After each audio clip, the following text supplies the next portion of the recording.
Greetings all, and welcome to Sprues. So recently I posted a poll on my community page tab for a series of videos where I look at different 1/72nd scale kits of a particular aircraft family, or in some cases variant, and the majority voted to see a video series of several different FW190s, starting with the A and ending with the later D variants.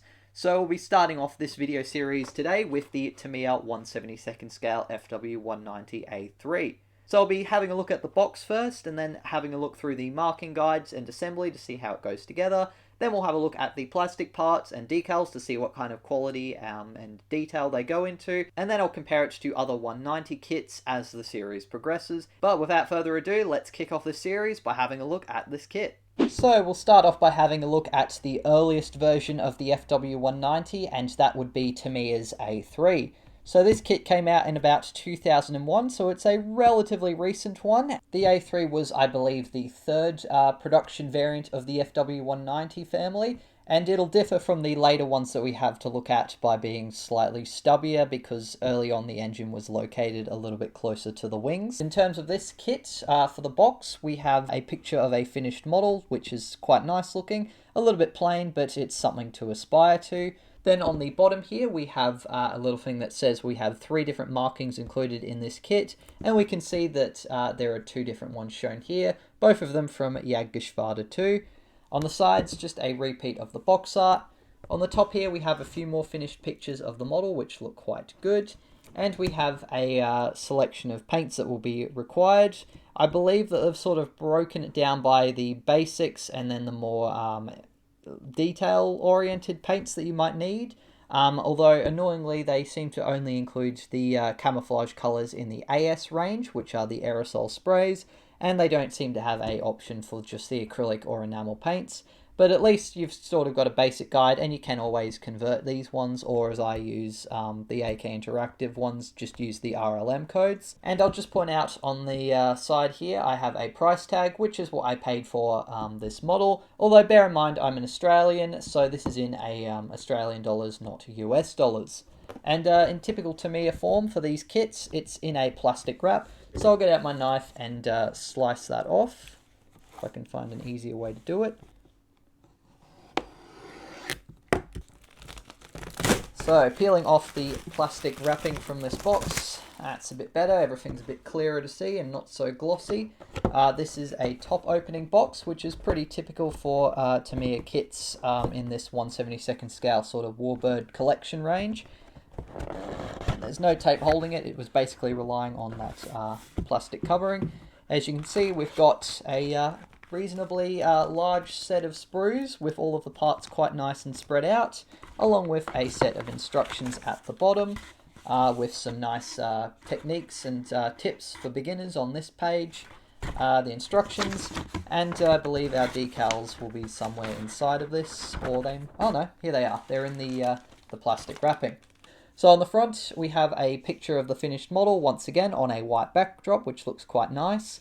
And we have a bit of history about the FW190 in a few different languages, which is cool. Opening up the page, we don't appear to have a sprue map or anything. We've got a large amount of reading here with various little tips and tricks, as well as some of the tools you need. So pretty oriented towards beginners. And we've got a repeat of all the colours required, with a few different little extra details, and a few warnings as well. But assembly, as is usual for a kit of this size and type, starts with the cockpit. So it appears we have a large tub piece here with separate pieces for the sidewall details and the control column, and then we have a separate piece for the instrument panel and the seat. The marking guide, or the colour guide, is in black and white, although it's reasonably easy to see what each area is supposed to be painted using the sort of black lines as a guide. And it looks reasonably easy to see how things are assembled, although it would have been nicer if it was in colour, but obviously it's early 2000s, which, yeah, black and white was more common back then, I believe. For the engine assembly, we just have a sort of tub with a little bit of, looks like engine radial details, And there's a large gearbox piece here with a poly cap, which is inserted into it before it gets glued to the engine. These instructions are in a fold-out format, which I'm not a big fan of because it takes up a lot of space, but you can always fold them along these crease lines, and it's a little bit less messy. But for step 3, we're joining the 2 fuselage halves and adding in the engine cowling. And step 4 is adding the cockpit assembly we've previously done. There's a little bit of assembly here for the wings with adding this sort of inner piece for the wheel well details. And once you've done that, you add the 2 upper wing halves to the bottom, and then you can add the fuselage on top of that. You've then got your horizontal stabilizers, a little insert piece for the rear of the canopy area, and you've got the cowling here with the machine guns. For step 8, you've got the landing gear, which is doesn't appear to be an option for it to be retracted, but you could always do that if you really wanted. But to assemble the landing gear, you've just got this one strut, which you attach to the landing gear door, and then you add on the wheel, taking care to have it at a particular angled tilt, as the instructions tell you there. But once you've assembled the landing gear, you then add it into place, and you've got these extra little sort of arms that attach to further inside of the landing gear bay to help it retract and give it a bit more strength. And you've got a tail wheel and a step ladder. Of course, if you want to have the step ladder retracted, you have to cut it, although it doesn't appear to mention that in the instructions. Then we've got the inside of our canopy back section here. So you've got a little bit of framework plus the headrest. And for the front section, you just have to, it appears, remove a little bit of excess plastic and then add it into place. Obviously, for this kit, you can have the canopy in the closed or the open position. And then we've just got to add on our machine guns and our cannons to the wings. And for the propeller, there's a base piece with the cooling fan details molded to it, which you attach the propeller blades as one piece to, followed by the spinner. Turning over the page, we then have our marking guides. So we have 3 different options, and they're all kind of awkwardly spread out and in black and white, which is not ideal. But hopefully you can sort of see the darker and lighter shades of grey to figure out which colour is supposed to be which. We've also got our decal guides, and it appears there are a fair few little common stencils. Although it's not totally exhaustive, it's still pretty decent. And we've got one from Jagdgeschwader 2 from 1942 in France with a nice black eagle on the front there. Then we've got another one from Jagdgeschwader 2. This time it's from Commander Captain Hans Hahn in 1942 France. And we've got one from Captain Wilhelm Gath in 1943 France from Jagdgeschwader 26. And it appears to have a little bit more mottling on the front there. So all pretty similar from France, and pretty much identical markings. Probably just a few little variations here and there, but otherwise it's your typical German 3-tone scheme with the modelling on the sides and some yellow tail and cowling markings here and there. Being an earlier version of the FW190 A series, I don't believe the A3 was used quite as extensively, although I think it was used in Africa and probably on the Eastern Front, so it would have been nice if it was that they included a few different options, but you still have a reasonable variety of different schemes to go with. Otherwise, instructions are pretty good, apart from being fold out, which I don't like, and black and white, which isn't ideal, but typical of its time. It's very clearly laid out, and it's easy to follow all of these steps, so it's great for beginners, and assembly is pretty typical and looks quite simple. Moving on to the plastic in this kit, as you can see, it's all in this one single bag, although there is a second bag for the clear parts to protect them from getting scratched, which is good. And I believe there's a separate bag here for our poly caps, although it would have been nice if the decals were placed in the instructions with a piece of paper to protect them from moisture rather than inside of the kit bag here, because it does mean they're at risk of getting scratched by these plastic sprues. But anyways, I will open this one up. So compared to, say, Airfix or other brands of 1/72nd scale kits, these sprues are rather large, although there is a lot less. There's basically just this single piece here with most of the parts, and one small extra runner that has the underside of the wings. So since I'm holding this one, we might as well start off having a closer look at it. And as you can see, all of the details on this one are recessed. There's all those recessed panel lines, which all appear to be quite nicely done, and they've done a fair few of the access hatches on the underside, They've done a good job with the bulges here by the looks of things, and I do like that they've got the cowling details there quite nicely done, all the latches there which look good. There's a few recessed rivet lines here and there, and a couple of raised ones as well. So yeah, it looks quite nicely done. And they've done recessed indents for the fabric texturing, which looks quite good. And interestingly, they've moulded the ailerons to the underside for both the upper surfaces, although for the main section of the wings you'll have to add that extra piece. But the detail looks pretty good on them, and yeah, on the upper side it's as good as the underside. And we've got a lot of nice guide pins to help line up the parts, which is good. And all of those ejector pin marks are going to be hidden, so that is quite a nicely done set of sprues there. The main sprues here contain pretty much everything. In this corner here we've got the top part of the engine sort of gearbox system. Then we've got the cooling fans and that part which you attach the propeller blades to, and it's obviously got some nice teeth there to line things up. Got our little arm sort of struts here for the main landing gear, which look quite nicely moulded and crisp with a little bit of detail, which looks quite good. Got our headrest here, which is well done, and looks like some cannons, pretty basic but cleanly moulded. We have our elevators there, which have a tiny bit of recessed surface detail, but there's not really too much on the real one anyways, and they've done a nice job with the fabric texturing, and they appear to be quite cleanly moulded. Our control column here looks really quite nicely done. They've even done some recesses for the base piece and all the details for the switches, which look quite good. And we've got our tail wheel as well. There appears to be no sort of hub detail, but you can't really see too much of that anyways. And what detail is there is quite nicely done and crisp. We've got our upper wing halves there, and as you can see, all recessed panel lines. They've done a few raised rivets here, which look quite decent, and a few little access hatches here and there, although it's more on the underside where those would be. Got our spinner here and our propeller blades, which are quite cleanly moulded and look quite good.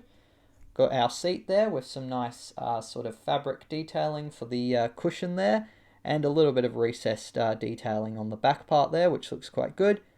The rear section here of the canopy with some recessed lines and details and some raised rivets, which look quite good. Got our step ladder here, which as it doesn't mention in the instructions, but you can cut it and install it in the raised position, but otherwise if it's on the ground so that the pilot can get in and out, it would be lowered. Got our strut here for the canopy framework, which looks quite nicely done. Here we've got our tub for the cockpit, and as you can see, it's reasonably well done. There's a few ejector pin marks, although these are obviously going to get covered by the panel details. And there are some basic rudder pedals, although really you're barely going to see any of that, so that's quite nicely done. I should mention there's also a little bit of interior detail for the wheel wells on the underside of the upper wings, which look quite good. On this corner here we have our engine cowlings, along with the wheels, which have some really nice recessed details. There is a bit of a seam line on them, but nothing that can't be fixed with a little bit of light sanding, and they've done a really nice job recessing in those details. Inside looks good as well. Here we have our engine cowling with a little bit of engine detail work. Seeing as it's so recessed into the cowling, honestly, the level of detail there is pretty good. You're not going to see too much of it, so I think they've done a nice job. And our instrument panel here has some recessed and raised dials, which look really quite nice. Going to be a bit tricky, I reckon, to get the decal to adhere to all of that surface detail. Plus, if there's any excess film on it, it will be very hard to get it into place. But you could probably try and paint that by hand and get a decent enough result. We've got our two fuselage halves here, which are pretty much identical, I believe, except for one or two access hatches being different on each side. But they've gone with recessed panel lines on this as well, with a few little recessed rivet details along the cover for the wing area and along the side here, plus a little bit on the tail and around the horizontal stabilizers. Done some raised details for the hinges on the access hatches around the cowling and for the, I believe that's like the oxygen as well as the batteries in this sort of area. And yeah, there's a few nice little bits and pieces here and there. They've done a nice job doing the vents sort of system on the side there near the exhausts, and they've actually gone straight through so you could see the rear part of the engine. Not sure how well that's going to go. I may have to add an insert piece and paint it black if it's visible and or anything like that, although it should be alright, but yeah, it looks pretty good. Same deal with this fuselage half, it looks pretty nice as well. I do like the fabric detailing on the rudder there, that looks quite good. Not really too much detail on the inside, although there is a little bit for, I believe, the wheel that sort of opens the canopy there. But otherwise, there's not really too much raised panel lines or anything going on, but that's pretty normal. There's not too much inside on the sidewalls of an FW190. Although the side panels for the pilots have a lot of detail, and they've captured that really quite nicely. They've done a mix of raised and recessed work for these ones, but you can see all the little controls for the engines and those little gauges, so that's all looking quite nicely detailed there. Then we've got our struts here, which have a little bit of a covering there by the looks of things. And yeah, they look quite nicely done really as well. They're quite crisp and clean, and they've done some nice alignment parts and pins to help it attach to the landing gear door covers. And they're here as well, and as you can see, they're pretty nicely done. And yeah, they've got some nice recessed details on them and some raised parts here where appropriate. It appears all of the ejector pin marks are pretty well hidden on these parts as well. And the final part we've got to look at on this sprue is the inside detail for the wheel well, and it looks pretty good as well. You've sort of got this perforated cover for the inside where the wheels go, plus you've got the various bits of raised rivets and framework, and a bit of the cannon visible. So yeah, they've done a really nice job molding that as a single piece, which looks quite good. And yeah, overall, very, very cleanly molded. There's barely any flash or excess plastic. Having said that, there is a tiny bit here, but honestly, nothing that can't be cleaned up without much work. So yeah, really nicely done with the details on this one. We've also got our polycaps, which, I mean, I won't bother opening them up. They're basically just rubber that you insert into the gearbox piece here, and that'll mean that when you put this piece onto that, you'll be able to spin it without it coming out too easily, which is cool. And then we've got our clear parts, which, as I've said, come in a separate bag to protect them, which is great. As you can see, they're of really quite nice quality. They're pretty nice and thin, and even though there is a fair bit of curvature on the main canopy there isn't an awful lot of distortion looking at my finger through them. Don't appear to be any scratches or imperfections, and all of the framework on them is raised and quite cleanly molded. And for the inside of the main canopy section, you've got some guide pins to help line up the framework, which is great. And finally, to have a look at in the Tamiya kit, we have our decals. And as you can see, they're all pretty basic. There's not an awful lot of really fine decals, although the ones that are there for the common stencils do look quite nice and pretty much all readable. The gauges are done on a clear piece, so you will have to paint the instrument panel before adding them on. And I'm really hoping that the clear film that you can kind of see on them will mean that they will still line up.